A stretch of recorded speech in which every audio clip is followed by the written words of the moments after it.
And welcome back to Pure Nebraska. Here on the program, we like to put the spotlight on the farm women's group Common Ground. Volunteers with the group are always working to spread a positive message about agriculture to consumers. Today, in honor of May being Beef Month in Nebraska, we are taking a closer look at the care producers give their calves. So joining us now to talk about that is CommonGround Volunteer Dawn Caldwell. And Dawn, always nice to see you. Yeah, thanks for always having us here. Yeah, good morning. How's everything on your farm? It's, it's great to be having the cows out in the green grass. We've had so much rain this year, and that's provided its own challenges, but gosh, what a luxury to know that we have enough feed and enough water in the ponds to last us through probably most of the summer this year. Yes, that is good. No heavy drought concerns this year, which is nice. Yeah, that's a blessing. What about caring for calves this time of year? You know, if they were born in February or March, what are producers doing now? Well, so the work doesn't stop. Just because we get those cattle out to grass, getting them there is a process in itself.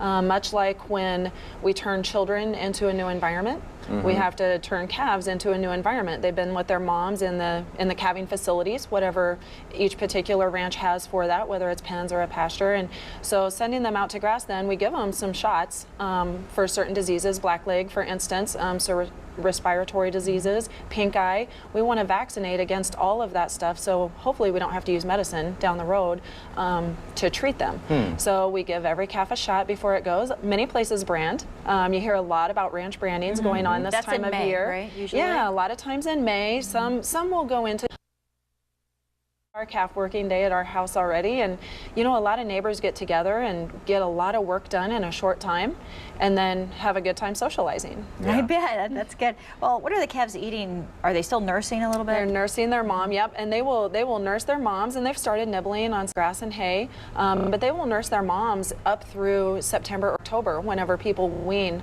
and so they won't, they'll stay right by their mama's side and rely on her for their primary nutrition through that entire time. And they'll start going to the mineral feeder a little bit, and they'll nibble grass on their own, and some people put creep feeders out to give them some extra food besides, in case their moms don't milk well or if grass does start getting short.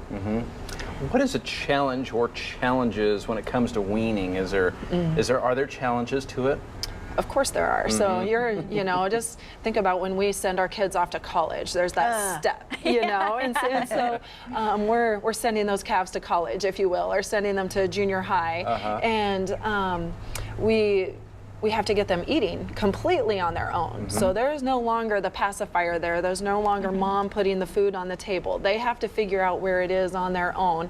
And they'll do that pretty quickly within a day or two, but in the meantime, there's a lot of mooing, and you really have to watch health. That's key for us. If we can keep them drinking water and eating the food we put out, which is nutrient dense. We put out the most nutritious, best stuff during that time, because whatever they eat, we need it to do them a lot of good. So once we get them going, oh gosh, then they're fine. So, but it's a few days of little extra observation, extra work.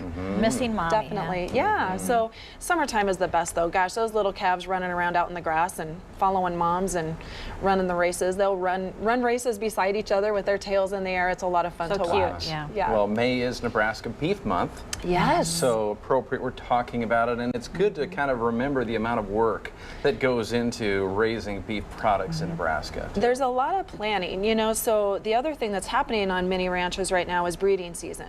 So not only do we have the calf outside for what we will send to the feed yard next fall, but we are already planning on the next calf crop after that. And so we're choosing what sires to put with which dams. The genetics make a big difference in the eating experience for that meat. And that's ultimately our goal, is to have a great beef eating experience for everyone. And so a lot of decision making and planning and management goes into that. And so the late nights calving are done, but now many people are synchronizing cows using artificial insemination, putting specific bulls with specific cows, and planning out that next calf crop for good beef. Wow. Okay. A lot to think about, and Dawn, you're staying around. Yeah, we're gonna make some great potato salad. That's the perfect side dish for grilling. Ooh, is this your recipe? Like it. It is. I've tweaked it to make it mine. Okay. Sounds good. Yeah. All right, well, we're gonna look at that.